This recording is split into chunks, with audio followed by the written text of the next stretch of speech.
quaint group here today. And I guess I'm supposed to remind people that this is being recorded, but you already know that probably. And I probably should click the got it part too. Yes, there. All right. And then I also just wanted to share that, thank you for participating in the Careers in Student Affairs Month. I know Diane has worked hard in setting this up with her committee, and it's always great to see people that are interested in student affairs and or are in student affairs, but thinking about different topics related to be involved in this month. And so we've had a series of great programs, and we're hoping to maybe even have those available so people can check in those out if they had, did not have the opportunity to be a part of them. So this is the Meet the RD session. So, it's basically an opportunity for me, Rameen Talesh, to introduce myself and share a little bit about my background and maybe some of the things that I'm hearing about, seeing in the profession, and trying to represent all of you on the national board for NASPA. So, maybe explaining a little bit about what I do, but also a little bit about my background and why I'm here and how I got here, how I fell into student affairs, which I think is a pretty common thing that happens to many of us. And then really take a lot of questions and we're such a small group, I think it'll be really easy to, ask questions, answer questions. And, I'm one of those people that does like to, hear from other people as well. So hopefully we'll get a chance to share a little bit as we go along on this little mini journey, I guess you could say. So just a little bit about myself. My parents immigrated to the United States in the 1960s. They came from Iran, and they actually met here in the United States. And then luckily they did, because here I am. So with that, I grew up in the San Fernando Valley in California, Southern California. And basically, I was pretty much kind of your average student growing up in the public school systems. And then in 1979, really, my life probably had a little bit of a jolt. That was the time in which there was the American hostage crisis in Iran, which there's an HBO documentary just came out about it, actually, if you're interested in learning more about that time and that era. And me being a sixth grader at the time, and there was a revolution in Iran, basically. It kind of was a jolting moment for me because otherwise, I was pretty average kid at school, other than a funny name that people really couldn't understand or pronounce or whatever. And then I had to, in a sense, submerge my identity a lot during that time period because it wasn't really, honestly, it's kind of safe to kind of proclaim yourself as being Iranian at that time. My parents, my dad was a TV repairman. His shop was vandalized numerous times. With, I think now, upon reflection, a lot of negative types of things were being said, to him. But, he was kind of toughing it out, I think, and trying not to have, his kids, myself and my brother, kind of be exposed to that. But when people would ask me where I'm from, or they give me kind of the evil look, I'd say, "Oh," they'd say, "Are you Iranian?" And I'd be like, "No, I'm from Persia." And they would be like, sometimes that would work, and people would just be like, "Oh, okay." And but Persia is Iran. But a lot of times that maybe did not work. And so, there was a time period where it was a little bit. That was a difficult moment for me, and really kind of just understanding how things work in this country sometimes. And I really I feel like blessed, actually, that my parents were immigrants, in the sense that it gave me kind of a different lens to see the world from, and knowing that they had a different background, and they would question things, they would empathize a lot too. And so I think it gave me a lot of the crux of who I am, in terms of really empathizing with people and trying to understand people, and kind of probe a little further than what people are giving you sometimes when it comes to information. So I'd always be like curious, or probe a little for, like, what's the motivation behind something, someone saying something, or someone doing something to someone. So after my time in high school, I went to UC Irvine as an undergraduate. And really, during that time, I got very involved on campus, and took on a lot of different roles. And probably the most pivotal role was being an RA my junior year. That was probably the one time where I started being exposed to professional staff that took an interest in me, that I had great mentors, and they were exposing me to this thing called student affairs. And, oh, you can work in housing, or you can work on campus, and yeah, this is what we do. And I was enlightened to all this, and it was interesting because I'd always thought of myself as, I was a poli-sci graduate. I always thought I'd be into public service of some sort. And so that was what the direction I was going in. I was a UCDC intern. But I was always working in the bookstore. I was an RA. I started doing other jobs. My senior year, I was a student development intern, which was really a housing job, positioning people to get involved in the field of higher education. And so now, even though I was moving in that direction, I wasn't completely sold. I didn't know for sure, but all these experiences, orientation, Greek life, you name it, I was involved in a lot of different things. And so at that point, upon graduation, I applied for a housing job at UC Riverside, and I actually got it without a degree. So those of you, that in those days, you can kind of squeeze in without a master's degree and take on a live-on professional role. I think nowadays that's a lot harder to do, and I don't think that's as easy to get in terms of a position like that, without the degrees. But I was able to kind of squeeze in there and be an RD for a year working for Andy Plumley in UC Riverside. And then, for 1 year I was doing that. And then I moved over to Cal State Northridge, which is more like my hometown area. And so I moved over into the Cal State system, again, without a degree, without a master's degree. But I did have intentions to start a master's degree when I got to Northridge. And so, I was in housing for a year and a half, and then I moved over to campus activities.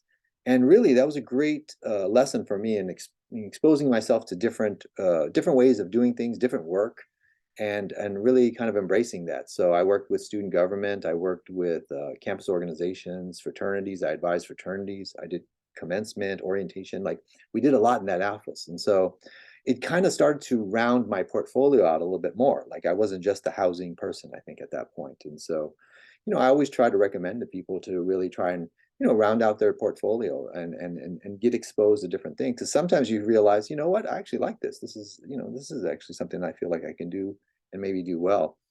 During that time at Northridge, I got my master's in public administration. So I did not get a higher ed degree in my master's degree because I still wasn't sure if I was going to, stay in higher ed or go into the public sector and work in public service in some sort.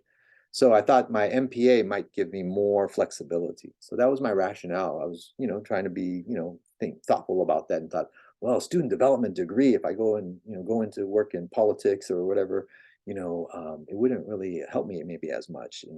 Whereas an MPA, I can use kind of the things I learned in both directions. And I will say, I did well in school, but upon reflection, it really, I got good grades and all that stuff, but I didn't have a lot of life experiences. And so my contributions in the classroom were a little bit limited because, I'd only had my limited professional experiences when I was with people worked in the library or the fire department or police or city managers and things like that. And so it was a different cohort to be around, but still, still a good place to be and learn.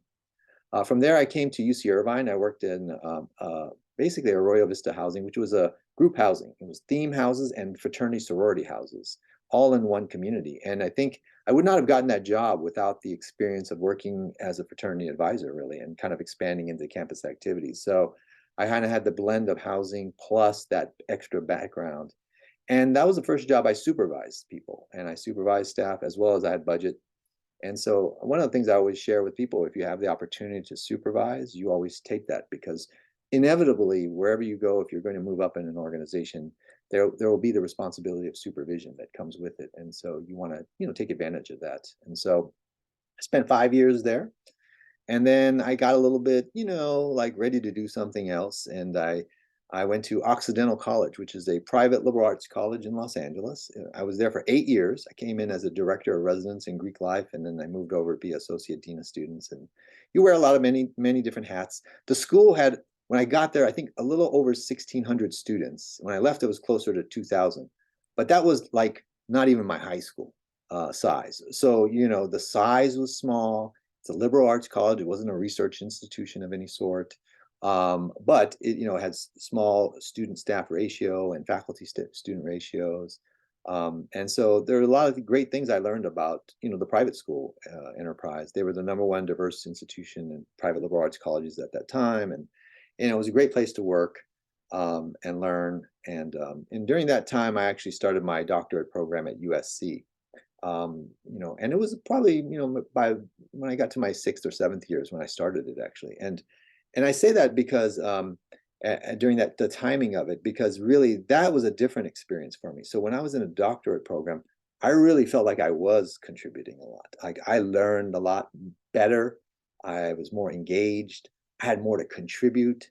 So my education at USC at that time and the doctorate program was really worthwhile to me at that time. I think it was, I got a lot more value out of it. I felt like, So that's when I got my doctorate program or my doctorate degree. I finished it actually when I left.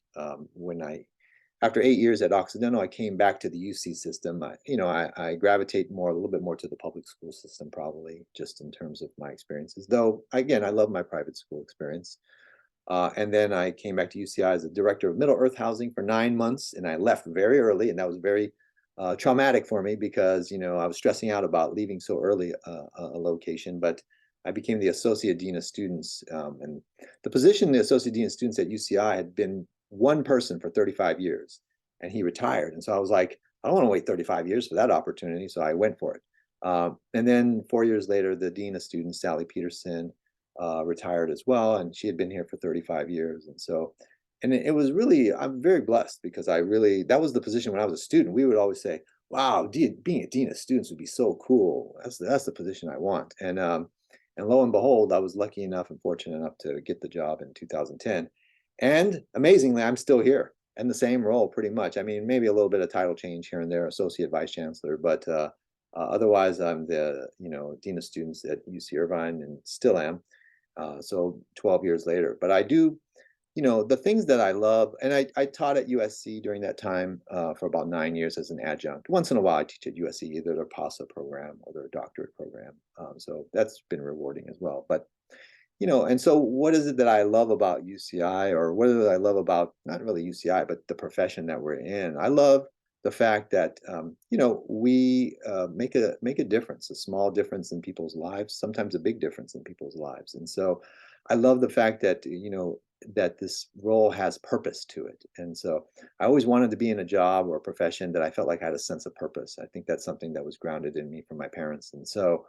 And I felt like this is something that does have a sense of purpose. Like, we are really working with students and people, even the staff that we work with and collegially with, that are helping to make this world a better place, I think. And that's ultimately why I love what I do. I mean, I want to make this world a better place. And if I can play a small, tiny role in that, then, I think that gives me great, you know, um, it's rewarding in that way, I think. And so I really love that sense of purpose. I certainly love our association in terms of the kinds of people it draws, people that care, people that are motivated, that speak out about injustices, that will try to lead students in those ways. And so I feel like that's always, really important.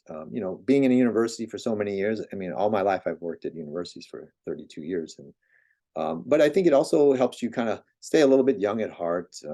I like to laugh. I like to have fun. I like to, have jokes and enjoy the people that I'm with, because we spend so much time at work. I mean, we need to draw some joy from that, I feel like. And so, people that are around me, they know I like to be fun and funny at times, and sometimes maybe not so funny. I think I'm funny, but maybe they don't think I'm funny. But, I think it's really important to enjoy the place that you work at and enjoy the people that you work with. And so, I think I've been blessed to have that every day. And the jobs are never boring. I never felt any of my roles were ever boring, really. I mean, I, I think maybe when I was at Arroyo Vista, I was a little tired. I've been there for 5 years, and I'd started the complex, so it was so much work that by the fifth year, I felt like I was ready for something else. And, I know myself well enough to know that if it gets a little bit routine and mundane, I'm ready to go. And maybe that's why I've stayed here so long, because even though I've been here a long time now at UC Irvine, it feels like there's always new challenges, there's always new issues, there's always something different at the table. And so I feel like, okay, I'm challenged again. I forgot to mention I did semester at sea in 2014 as a dean of student life, and that was an amazing, amazing adventure. And I can certainly speak to that. I will share that also because I'm supposed to go in fall of 23, and so I'll be going again.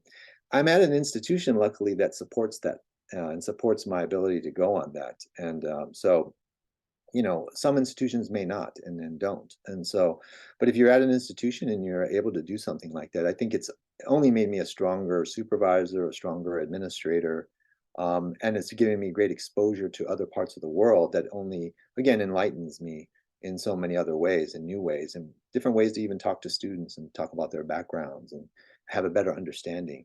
So I'll be going in fall of 23 again. And so again, that's something that I think it actually lends itself to something I talked about at the last student affairs thing that I was at, meeting I was at, or virtual presentation 2 hours ago, which is, um, it's important to do these kinds of things. And I think student affairs staff should have the ability to go on sabbaticals, really. I mean, we should, just like faculty members, have time to re-energize, to rejuvenate, and still, in my case, I still worked. I was working on the ship, and I will work on the ship when I go next fall. But just the break from kind of what you're doing right now keeps that energy, keeps it fresh. And when I came back from semester at sea in 2014, I felt like I was a better person. I was more fresh.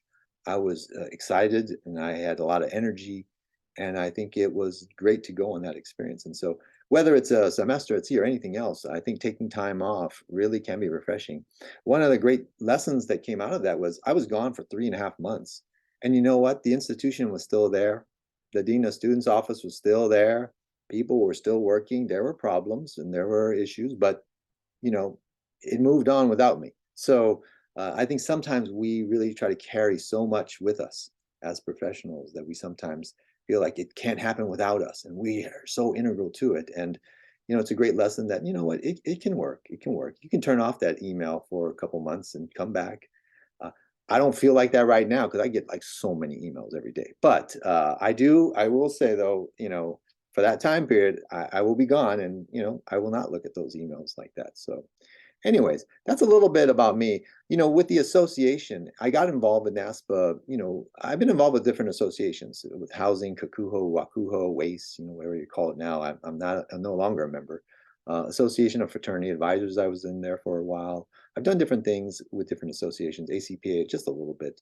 But NASPA, probably in 1998, when my boss was Dr. Hazel Scott, she was my boss, and she was an NASPA RD. And so I came under her wing at that point. And so she was a great mentor in that way. And I started getting much more involved in NASPA. And one of my fellow students, Yvette Clark at the time, Castillo Clark, she tapped my shoulder and said, "Hey, I'm doing this at the conference, and can you be the graduate fair, person, the coordinator of the graduate fair?" And I said, "Okay, sure."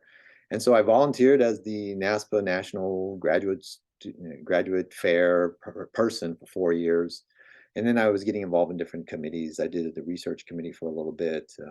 I got on the board again as a NASPA member at large, and then was tapped to do the Western Regional Conference in 2020, which got shifted to virtual because of a pandemic. And so I'm really excited about the NASPA Western Regional Conference coming up in 2 weeks because, we actually are fulfilling the location and the contract and the place that we were supposed to be at when I was a chair 2020. And this time around, I'm coming in as the RD. So, I'm really excited about that. So, but what I always feel about these kinds of efforts is, what you put in is what you get out. And whenever it comes to any of these volunteer associations, and I've gotten so much out of it. I mean, friendships, people that I can see, and we can talk about things offline because they don't go to my institution. I can share with them different things that I can't maybe share at my own institution. I'm always learning about best practices, and I'm always very strategic also when I attend conferences and things like that. If I have a new direct report, if I'm overseeing disability services all of a sudden and I have no disability services background at the time, I would go to all the programs that were related to that when I go to the conference, so I can really submerge myself in the kind of what are the best practices, what do I need to bring myself up to speed on, train myself on. So that's how I approach things like conferences and things like that. But certainly there's the networking component, but there's also the educational component of it. And then if you get involved, it's even greater because then you really start to build working networks and relationships. Even if you stay at the same place for your lifetime, those are still really valuable and rewarding to me. So I think I will stop there. I have lots of things to say about lots of different things, but since you all are here, I would definitely love to hear if you have any questions, or if you want me to, like, what do you think about this? What do you think about that? I'll talk about pretty much anything from the Dallas Cowboys to the LA Lakers to, UC Irvine, or what's the big hot trend that I think is happening, or whatever. So, I will open up for any questions at this point. Oh, we got to go Matadors. All right. I like it. Valley represent.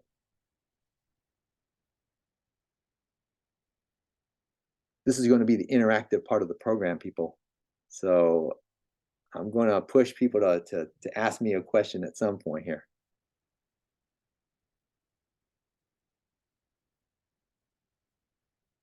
I try to give a lot of good, juicy things that people could ask questions about, like, oh, what about this? What about that?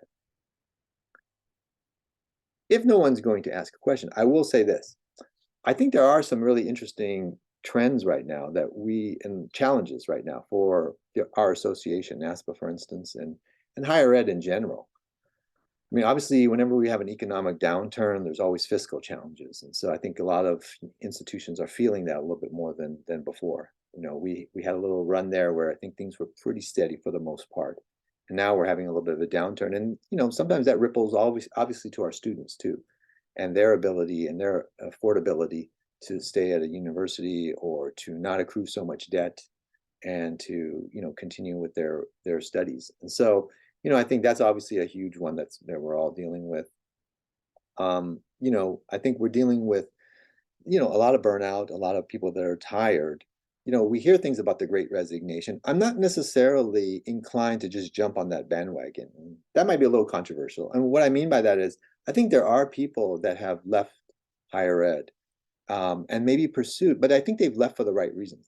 They're wanting to pursue maybe their passion, and maybe their passion was something else, and they wanted to jump to that. And I think COVID helped to kind of speed that process up of saying, you know what, I don't know how long I want to be in this thing because I want to really try something else.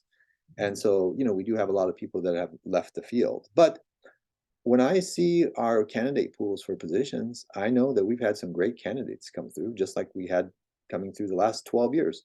I've seen a decent pool of candidates, strong candidates, and we've hired some great people during this time. And so, and similar to what's been in the past. So I don't feel there's a drop off of some point in that way. And so that's what I mean when I say we may be in the midst of a great resignation. I want to see some of the data that presents it that way.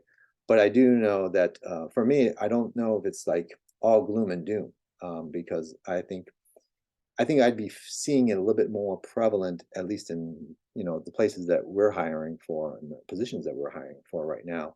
We're able to get some good quality people in, and it's always refreshing to bring in some new people in that way. So, but I do think, and I think I have a lot of friends that have left higher ed, but I think they're leaving for the right reasons. They wanted to try something else, or they were really interested in something else, and so that passion kind of drew them to that place. And I think that's okay. I think whether you're a student or a staff member, you obviously got to find your passion.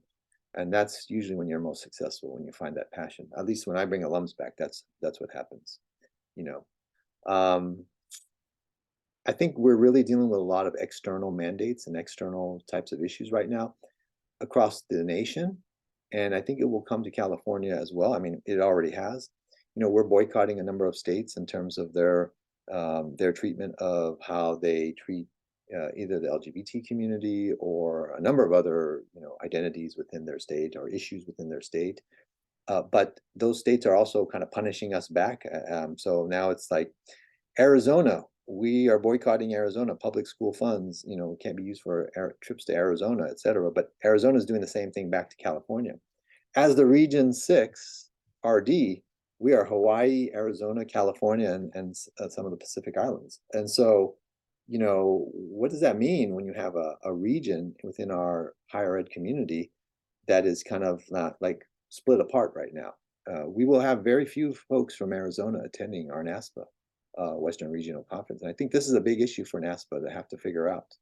And it's mainly, and my state, the state of California, has been, in the forefront of trying to lead that effort to say, hey, we should be boycotting these states and have them feel some financial crunch for the decisions that their legislators are doing. But I think what's happened in addition is there's been this kind of tit for tat. Some of these states now are boycotting California, and I think this extends even into research and other areas of especially for a Research One university, that are really interesting. So, I think this is a real challenge that I've kind of run into as the RD. That wasn't something I really thought about too much coming into the role initially. So I'll stop there. Now I'm waiting for more questions.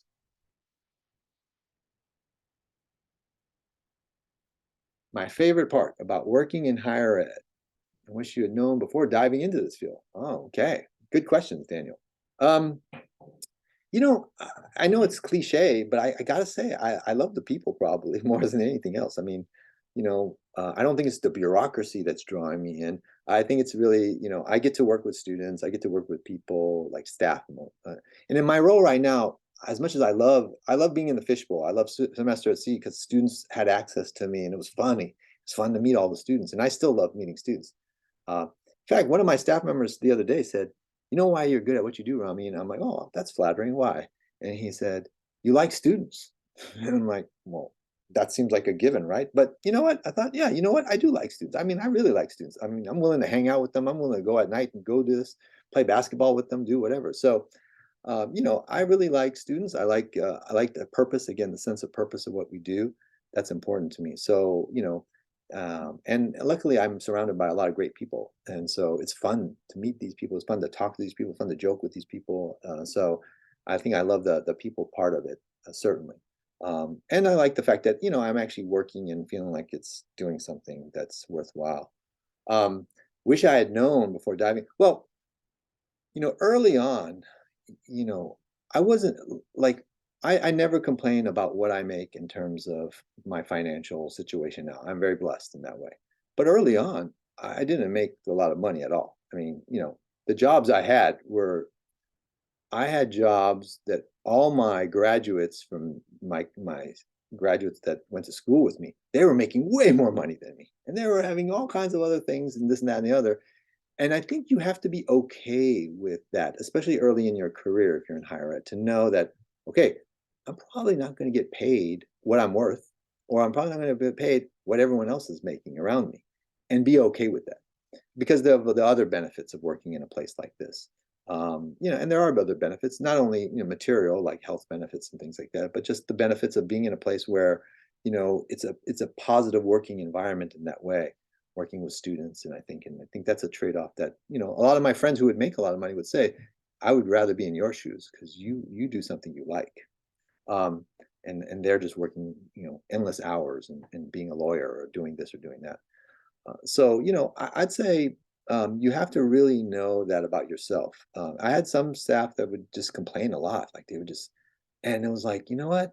You probably shouldn't be in higher ed. You want to make money, it sounds like, and that's okay. There's nothing wrong with that, okay?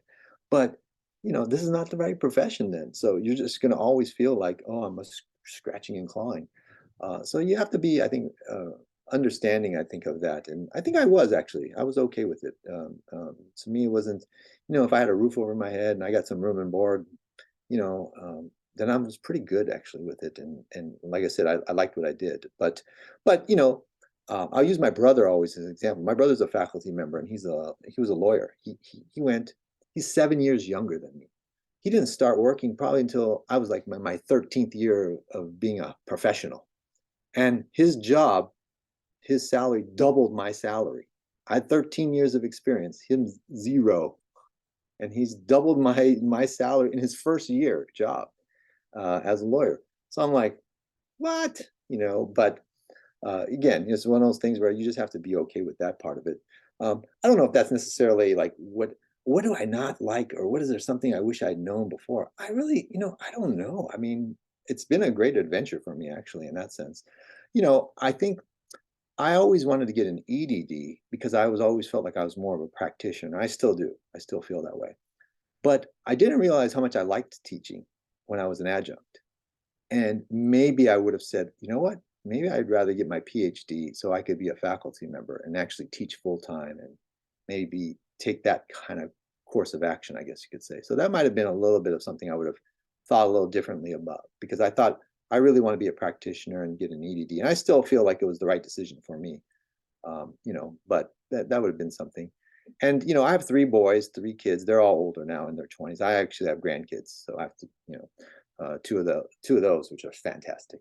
But I think with the kids, I did have to sacrifice some times with them. When I was going and get my doctorate degree, it was when my kids were alive. I mean, kids were around and they were active, and so I had to sometimes take that Saturday, and I was not coaching them or doing the things I would have maybe wanted to do at times. And there's some sacrifices that need to be made, and you certainly need to have, if you're married or you have a partner, then you need to have a good relationship with that partner in terms of, okay, I'm going to be out at night or I'm going to be on a weekend, or I'm going on this retreat, and have someone that's going to be supportive of that. Otherwise, that might get a little tricky. And it has certainly, it sometimes has been tricky even in my relationships, with my kids or my wife. And so, that's something that definitely is sometimes can be hard to navigate. So just being honest about that. So. Other questions? Feel free to unmute or just shout it out, or you can write it if you'd like. Rameen, so after your RD term is over, what do you think you'll do next for NASPA? That's a great question, actually. I don't think I've really thought that far ahead to know, okay, what would be my role? I think I do have an active role. When you're the RD, what happens is the next year after you're not the active RD anymore, but you're still on the board and you're still playing that role. So, I will still fulfill my obligations as like the outgoing RD, I guess you could say. But then after that, I don't know. I'm pretty open-ended. I think I would still want to be connected to either maybe the regional conferences or perhaps take on a different role. But I'm enjoying being a part of the NASPA board and going to the big board meetings for Central NASPA. But I don't know if it's my ultimate passion to be a position in that area necessarily. I really like our region, and so I just feel like Region 6 is a special region, and the people are special, and the community is special, and so maybe I would look a little bit more inward towards, again, kind of more regional work versus anything else. But yeah, I'm available. I probably would just be like the old wise one that sits in the corner that says, "Oh, I can do that panel," or, something like that. So I don't know, but that's a great question because I probably should put more thought into it. But as of right now, I will say it's been a hard job. It's not an easy job. It's there's a lot of time demands, a lot of demands that a lot of craziness. But I am enjoying it, and I think I'm getting better at it as time goes on. Like most things, you get a little bit better as you start to figure things out. I think initially I was like a little bit more clueless, like what's going on, and so my hope would be that that will continue on through next year, and it'll get even more smooth in that regard.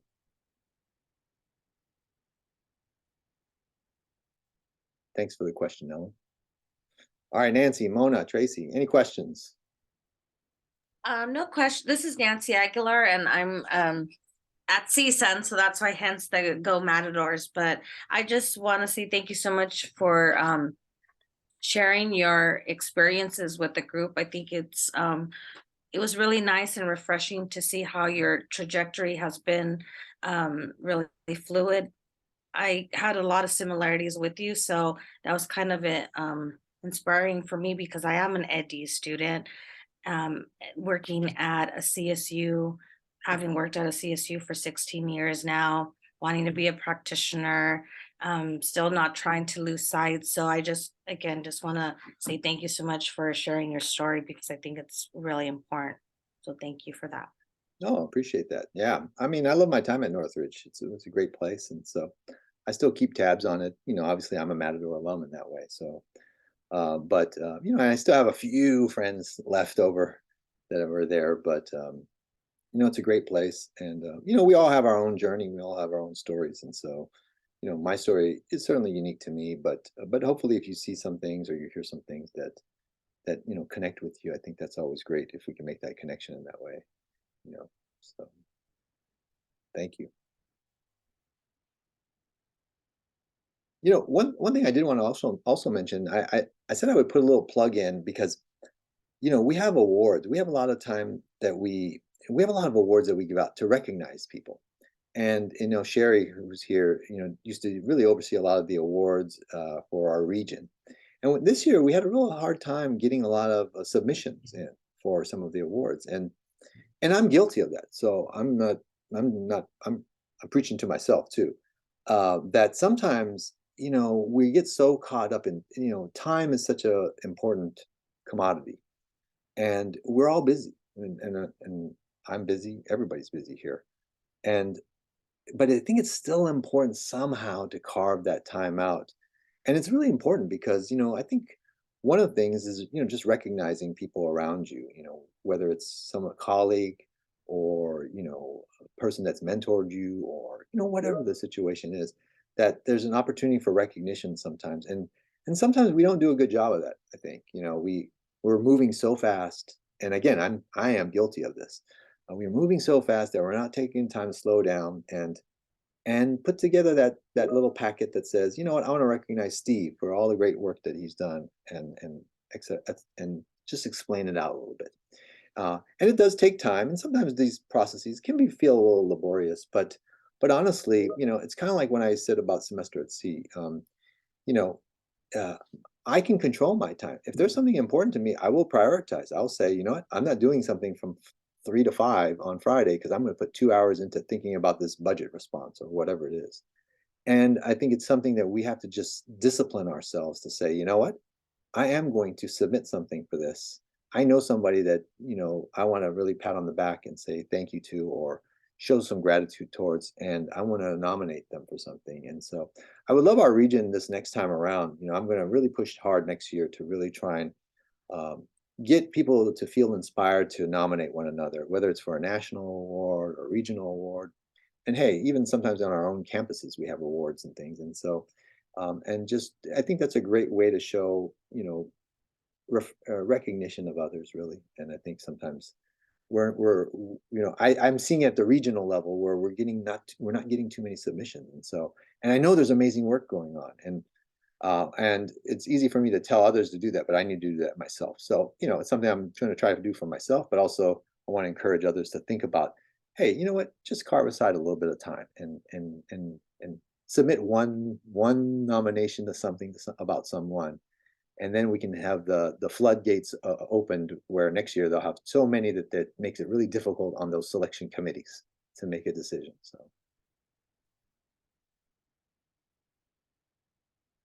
all right, you know, I don't want to waste people's time, but if you have any other questions, I'm certainly more than willing to talk about them or answer, or try to at least.